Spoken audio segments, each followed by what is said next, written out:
Hello दोस्तों, YouTube channel को subscribe कर लें, क्लिक बेल को खास कर प्रेस कर दें ताकि नोटिफिकेशन आपको मिलता रहे जेबी, शेबी और बैंक प्रमोशन के संबंध में। हम बात करें जेबी का प्रिंसिपल से क्वेश्चन बैंक सीरीज नंबर 1 है। पहला सवाल देखिए, dash is a set of values, beliefs, goals, norms and ways of solving problems by the members of organisation. बोलते हैं क्या सेट ऑफ वैल्यूज होता है, बिलीव्स होता है, गोल्स होता है, नॉर्म्स होता है, जिसके तरीके से हम प्रॉब्लम सॉल्व करते हैं जो मेंबर्स होते हैं ऑर्गेनाइजेशन का। पहला ऑप्शन है कॉर्पोरेट कल्चर, दूसरा ऑप्शन ऑर्गेनाइजेशन कल्चर। इसमें जो तीसरा, ठीक है, तो इसमें क्या क्या ऑप्शन होगा। पहला ऑप्शन है ओनली वन, दूसरा option only two, C option either 1 और 2, डी ऑप्शन है बोथ 1 एंड 2। सही ऑप्शन हो जाएगा ए, ओनली 1। क्वेश्चन नंबर 2 देखिए, ethics in work place can be manage through use of. बोलते हैं इथिक्स जो होता है वर्क प्लेस है हम उसको मैनेज कर सकते हैं यूज करके। पहला पॉइंट है आपका कोड्स ऑफ इथिक्स, दूसरा पॉइंट है कोड ऑफ कंडक्ट, तीसरा पॉइंट है रोल ऑफ इथिक्स। इसमें जो ऑप्शन है ए ऑप्शन है ओनली 1 एंड 2, बी ऑप्शन है ओनली 1 एंड 3, सी ऑप्शन है 2 एंड 3, डी ऑप्शन है 1, 2 एंड 3। सही ऑप्शन हो जाएगा डी, 1, 2 एंड 3। क्वेश्चन नंबर 3 है business ethics deals primarily with. Business ethics primarily किसके साथ डील करता है। ए ऑप्शन है सोशल रिस्पॉन्सिबिलिटी, बी ऑप्शन है the pricing of the products and services, C option है मॉरल ऑब्लिगेशन, डी ऑप्शन है being unfair to the competition.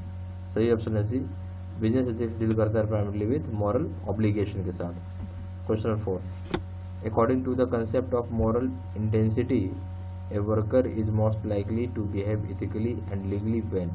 बोलता है जो कंसेप्ट है moral concept of moral intensity के हिसाब से वर्कर सबसे ज़्यादा बिहेव करेगा एथिकली और लीगली तब। ए ऑप्शन है मैनेजर ऑब्जर्व्स हिज और her behaviour closely, B option the worker has intense moral, C option है the consequences of the act are minor, D option is the consequences of the act are substantial। सही option है D, the consequences of the acts are substantial। Question number 5 है which one of the following is correct on whistle blowing। whistle blowing के संबंध में कौन सी बात सही है। पहला ऑप्शन है whistle blowers are employees of an organization that go beyond normal procedures and loyalty to their employer and report wrongdoing in the interest of the public good। बोलता विसल, पहला पॉइंट क्या बोलता है, विसल ब्लोअर्स उस तरह के employ होते हैं संगठन में जो अपने प्रक्रिया से ज़्यादा दूर जाके और अपना लॉयल्टी दिखाते हैं, एम्प्लॉयर को रिपोर्ट करते हैं कि कुछ भी गलत हो रहा हो पब्लिक इंटरेस्ट में। दूसरा ऑप्शन है whistle blowers are employees that go beyond their duties and expectation in order to highlight wrong within the organisation. वो तो विसल ब्लोअर्स एम्प्लॉयज होते हैं जो कि अपना ड्यूटी से ज़्यादा दूर जाके और यहाँ पे एक्सपेक्टेशन जैसा होना चाहिए उसके हिसाब से हाईलाइट करते हैं और बताते हैं कि क्या एक्सपेक्टेशन के अगेंस्ट हो रहा है ऑर्गेनाइजेशन में। पहला ऑप्शन ओनली 1, दूसरा ऑप्शन ओनली 2, तीसरा ऑप्शन है आइदर 1 और 2, डी ऑप्शन है बोथ 1 एंड 2। सही ऑप्शन हो जाएगा ए, ओनली 1। ठीक है, question number 6, which moral philosophy seeks the greatest good for the greatest number of people. बोलते कौन सा मॉरल फिलोसफी है जो कि ग्रेटेस्ट गुड यानी सबसे अच्छा चीज़ को बताता है ग्रेटेस्ट नंबर ऑफ यानी अच्छी चीज़ के बारे में। तो कौन सा ऐसा मॉरल फिलोसफी जो अच्छी चीज़ों के बारे में ज़्यादातर लोगों को बताया जाता है। ए ऑप्शन है कंसिक्वेंटिज्म, दूसरा ऑप्शन है यूटिलिटेरियनिज्म, तीसरा ऑप्शन है सी ऑप्शन है इगोइज्म, डी ऑप्शन है इथिकल फॉर्मलिज्म। सही ऑप्शन है बी, यूटिलिटेरियनिज्म। क्वेश्चन नंबर 7 है codes of ethics codes of conducts and codes of ethics. Codes of conduct and codes of ethics क्या है। तो पहला ऑप्शन है are formal statements that describes what an organisation expects from its employees. बोलता है कि formal statement है जहाँ पे ये बताया जाता है कि क्या संगठन एम्प्लॉय से चाहती है। बी ऑप्शन है become necessarily only after company has in legal trouble. बोलता है ये तब ज़्यादा जरूरी हो जाता है, केवल एक उस समय जरूरी होता है केवल जब कंपनी लीगल ट्रबल में आ जाए, कानूनी दावपेच में फंस जाए तो।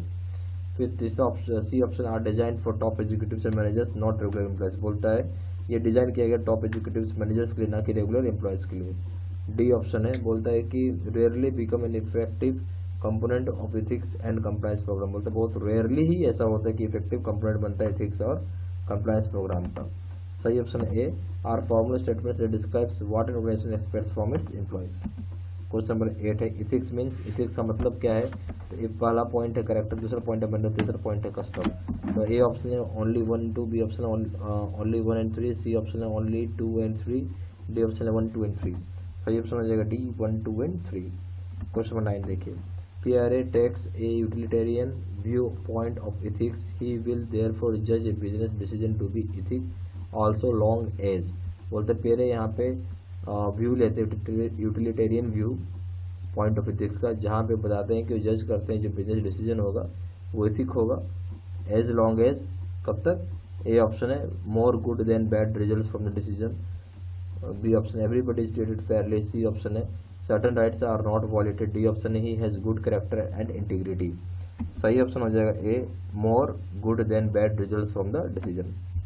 क्वेश्चन नंबर 10 है the 3 major types of ethical issues include except, बोलते 3 मेजर तरीके के इथिकल इश्यूज को इंक्लूड किया जाता है सिर्फ और सिर्फ छोड़ के, किसको छोड़ के, एक्सेप्शन में किसको छोड़ के। पहला ऑप्शन है ए ऑप्शन है communication issues, B option systematic issues, C option है कॉर्पोरेट इश्यूज, डी ऑप्शन है इंडिविजुअल इश्यूज। तो ए ऑप्शन हो जाएगा this is known as communication issues, को छोड़ के सारी चीजें, यानी सिस्टमेटिक इश्यूज, कॉर्पोरेट इश्यूज और इंडिविजुअल इश्यूज, तीनों जो चीजें होती हैं ये इथिकल इश्यूज में आता है। क्वेश्चन नंबर 11 देखिए KYC guideline have been issued by RBI under which of the following, बोलते हैं केवाईसी गाइडलाइन को इशू किया गया आरबीआई के द्वारा कौन से फॉलोइंग सेक्शन में। ए ऑप्शन है section 21 of banking regulation act, B option है section 31 A of RBI act, C option है section 35 A of RBI, D option है section 31 of NI act, E option है नन ऑफ द अबव। सही option हो जाएगा E none of the above. Question number 12 है which of the following is not a feature of a term deposit, इनमें से कौन सा चीज जो है फीचर नहीं होता टर्म डिपॉजिट के रूप में। A option minimum deposit is 7 days and maximum 10 days, B option tax deduction at source is to be done where the amount deposit is more than ₹10,000 with effect from 1st of June 2007, C option है term deposit can not be transferred, D option है the name of other person can be added और deleted on the request of the depositors. तो सही option हो जाएगा B, बोलते हैं जो मिनिमम पीरियड होगा डिपॉजिट को वह 7 दिन और मैक्सिमम है 10 दिन, ठीक है। और तीसरा ऑप्शन जो है सी ऑप्शन है जो टर्म डिपॉजिट होगा वो ट्रांसफर नहीं कर सकती, ये भी सही है। डी ऑप्शन है जो नाम होता है दूसरे पर्सन को उसको आप ऐड और डिलीट कर सकते हैं डिपॉजिट में, अगर डिपॉजिटर का जैसा रिक्वेस्ट रहेगा वैसा। पर बी ऑप्शन जो बोल रहा है ना वो गलत है, जहाँ पे बोल रहा है कि टेस्ट डिडक्शन एट सोर्स उस अमाउंट पे किया जाता है जो अमाउंट मोर देन 10,000 होता है with effect from 1st of June 2007, ये ऑप्शन गलत है। Question 13. The receivables of various loans and obligations are put together and distributed amongst investors in which of the following, बोलते हैं जो रिसेबल्स होता है डिफरेंट तरह के लोन्स का ऑब्लिगेशंस का जिसको मैं एक साथ डाल दें डिस्ट्रीब्यूट करें इन्वेस्टर्स के साथ में, यहाँ पे क्या चीज़ होगा। A option leasing, B option factoring, C option है securitisation, D option venture capital, E option है फॉरफेटिंग। सही ऑप्शन है सी सेक्युरिटाइजेशन होगा। Question 14. In order to obtain cash for its credit sales the duly accepted domestic sale invoice are assigned by the seller in favor of third party. Such purchase of receivable by the said third with or without recourse is called, बोलता है जहाँ पे आप लेते हैं cash को credit sales के लिए duly accepted domestic sale invoice को असाइन करवाते हैं सेलर के जो कि फेवर करेगा थर्ड पार्टी को। इस तरह का परचेज जो रिसेबल के द्वारा होता है जहाँ पे थर्ड ये विद या फिर विदाउट रिकॉर्ड्स होगा उसको क्या बोलेंगे। ए ऑप्शन है सेक्युरिटाइजेशन, बी ऑप्शन है फैक्टरिंग, सी ऑप्शन है बिल्स डिस्काउंटिंग, डी ऑप्शन है फॉरफेटिंग। सही ऑप्शन हो जाएगा बी फैक्टरिंग। क्वेश्चन नंबर 15 है tele banking facilities provided by banks through bank computer based on which of the following, बोलता है टेली बैंकिंग फैसिलिटीज जो है प्रोवाइड कर रहा है बैंक को थ्रू बैंक कंप्यूटर्स की हेल्प से जो कि बेस्ड होता है कौन सी चीज़ों के ऊपर। A option voice processing, B option brick and motor processing, C option internet processing, D option virtual banking. सही ऑप्शन हो जाएगा ए वॉइस प्रोसेसिंग होगा। क्वेश्चन नंबर 16 देखिए in e commerce the consumer moves from physical store in a market place to, बोलते हैं e commerce में क्या होता है कंज्यूमर जो होता है मूव करता है फिजिकल स्टोर से मार्केट प्लेस में। क्यों? ए ऑप्शन है आपका store of the seller located at far of place, B option है store of the seller located at a far of place, C option है the store of seller near the house of the buyer, D option all the above. तो सही option क्या है e commerce उस तरह consumer के लिए फायदा होता है जहाँ फिजिकल स्टोर को मार्केट प्लेस में ले जाता है जहाँ सेलर बहुत दूर बैठा होता है और बायर भी बहुत दूर बैठा रहता है, वहाँ पे बहुत इफेक्टिव है। सही ऑप्शन है B store of the seller located at a far of place. Question number 17 है adjusted net bank credit is, बोलते हैं एडजस्टेड नेट बैंक क्रेडिट क्या होता है। A option NBC plus FCR deposit, B option है NBC plus investment in non SLR bonds in HTM category plus investment eligible as priority sector plus deposits with NABARD for non fulfilment of priority sector target. C option है NBC minus investment of SLR investment is SLR bonds in HTM category, B option NBC minus FCR deposits. तो बोलते हैं adjusted net bank credit होगा आपका B option, जहाँ बता रहा है NBC plus investment in non SLR bonds in STM category और plus investments eligible is private sector plus deposits with NABARD for non fulfilment. Question 18 देखिएगा, for Indian banks including private bank which of the following target is not applicable.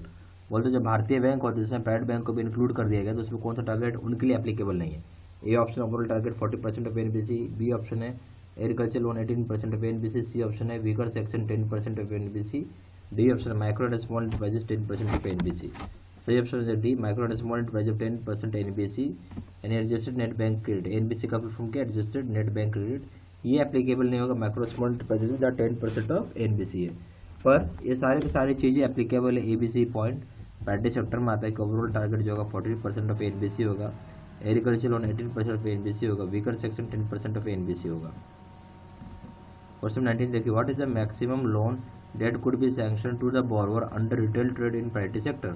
बोलते हैं maximum loan कितना आप sanction कर सकते हैं borrower को retail trade में प्राइवेट सेक्टर के अंदर। A option ₹3 lakh, B option ₹5 lakh, C option ₹10 lakh, D option ₹20 lakh for essential no ceiling for other communities. सही ऑप्शन है सी ₹10 लाख। क्वेश्चन 20 देखिए, networking capital stands for, networking capital किस चीज़ के लिए बोला जाता है। ए ऑप्शन है current assets plus current liabilities, B option है एसेट्स माइनस लाइबिलिटीज, सी ऑप्शन है long term sources minus long term uses, D option है current assets minus current liabilities other than bank borrowing. सही option है C networking capital बोलते हैं long term sources minus long term uses. Question 21 है, in which of the following joint account with residents can be opened by non resident Indians. मतलब कौन सा इनमें से कौन सा चीज़ में कौन से अकाउंट में ज्वाइंट अकाउंट ओपन किया जा सकता है रेसिडेंट्स को नॉन रेसिडेंट इंडियन के साथ। ए ऑप्शन है FCNRB, B option NRE, C option है एनआरओ, डी ऑप्शन एनआर। सही ऑप्शन है सी एनआरओ अकाउंट में। Question 22, for which of the following reason से bank can the account of a customer. मतलब for which of the following reason the bank can the account of a customer.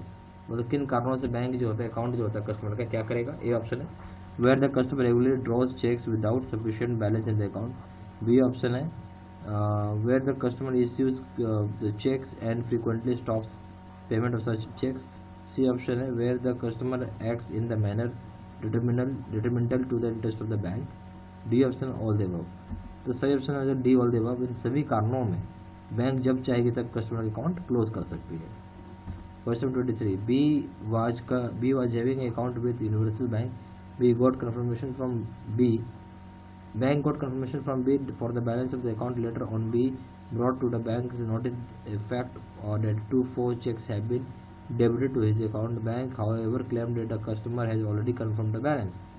बोलता है B ने यहाँ पे बताया है कि उसका अकाउंट था यूनिवर्सल बैंक के साथ, बैंक को बाद में कंफर्मेशन दिया गया, बैंक को कंफर्मेशन मिला B से कि जो बैलेंस क्या होगा अकाउंट में। बाद में बी बैंक के नोटिस में लाता है कि 2 फोर्ज्ड यानी नकली चेक जो है उसके अकाउंट से डेबिट किए गए। बैंक फिर भी क्लेम करता है कि कस्टमर ने ऑलरेडी कंफर्म कर दिया था बिजनेस, कंफर्म कर दिया था बैलेंस। ए ऑप्शन हो जाएगा bank is not liable as the customer has already confirm the balance. B option हो जाएगा दो customers is right but after confirming the balance he can not got entry reversed. C option है bank is liable to for forged cheque and it is no reserve it has to reserve the entry। D option हो जाएगा bank and the customers have to share the loss on pro rata basis. सही option हो जाएगा C bank यहाँ पे मजबूर है यानी bank is liable for the forged cheque and it has to reverse the entry, bank को पैसा भी वापस करना पड़ेगा। Question 24, Y a customer of B bank B use to hand over cheques in of his favour for deposit in his account to an employee of the bank who withdrew the money of the check from the drawer's account maintained with that bank and misappropriated. When the fact came to notice of it, he asked bank to make the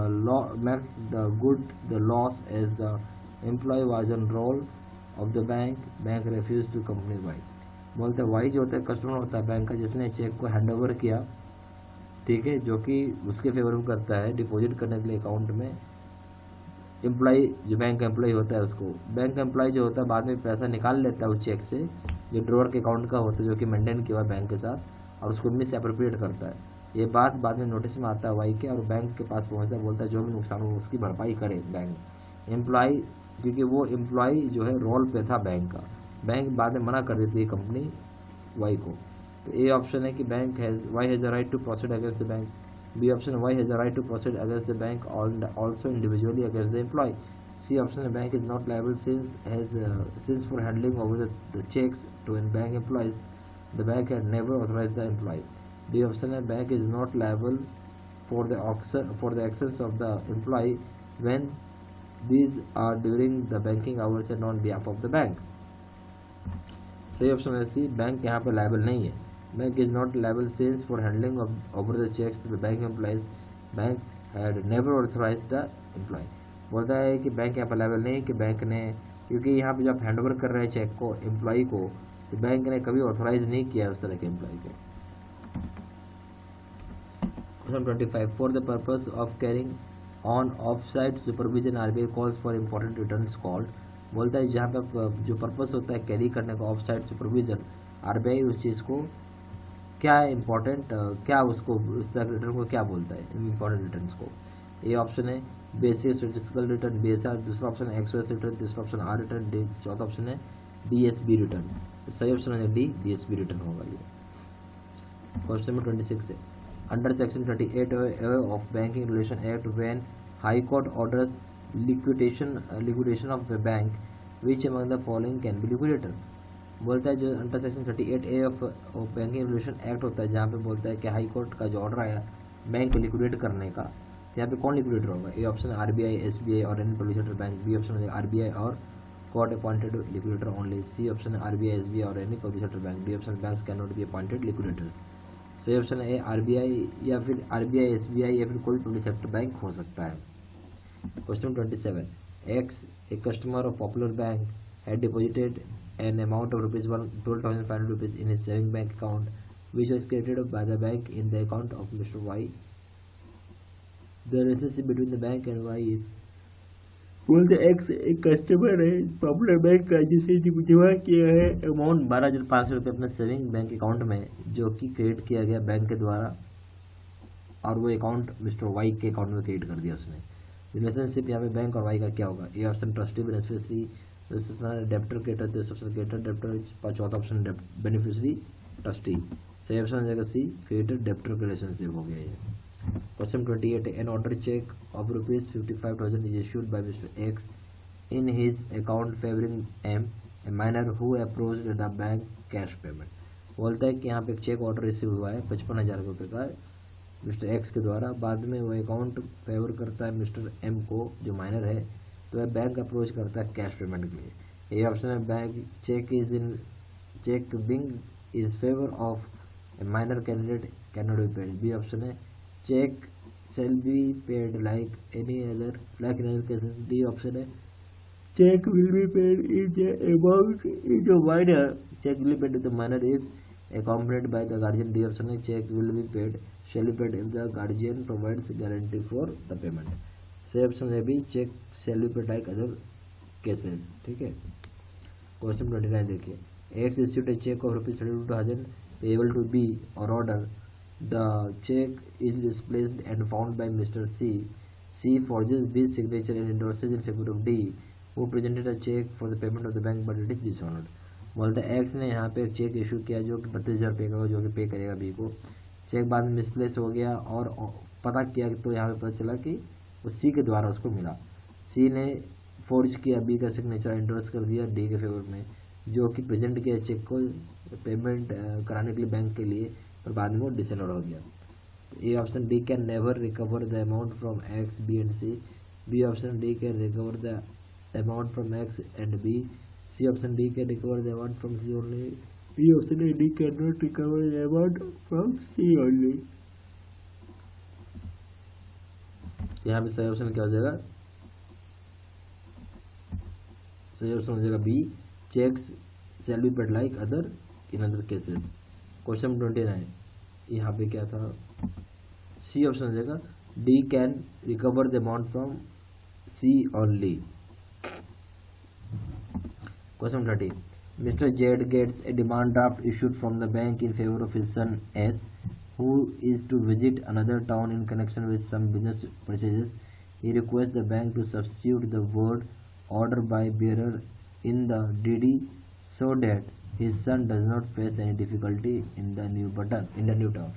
तो बोलता है mister Z ने demand किया, mister Z को demand draft मिला जो issue किया गया बैंक के फेवर में उसके सन के लिए। तो जो एस है जो बोलता है कि विजिट करता है दूसरे टाउन में जहाँ पे कनेक्शन होता है कोई बिजनेस परचेज के लिए, वो रिक्वेस्ट करता है बैंक को कि वो सब्स्टिट्यूट करे वर्ड ऑर्डर को बाय बियरर जैसे कि डिमांड ड्राफ्ट में, सो डेट की चेन सन जैसे कोई दूसरा आदमी अफेक्ट ना हो, ना ही कोई डिफिकल्टी है टाउन में। बी ए ऑप्शन है bank can not do so as it will be violation of section 31 of NI act. B option है NI can do so if z is independent variable। C option है bank can not do so but it can attest the signatures of S on a separate slip of paper which he can be used for identification purpose। D option है bank will not look into the issue of as Z is bank will not look into the issue as problem is of Z and not a bank।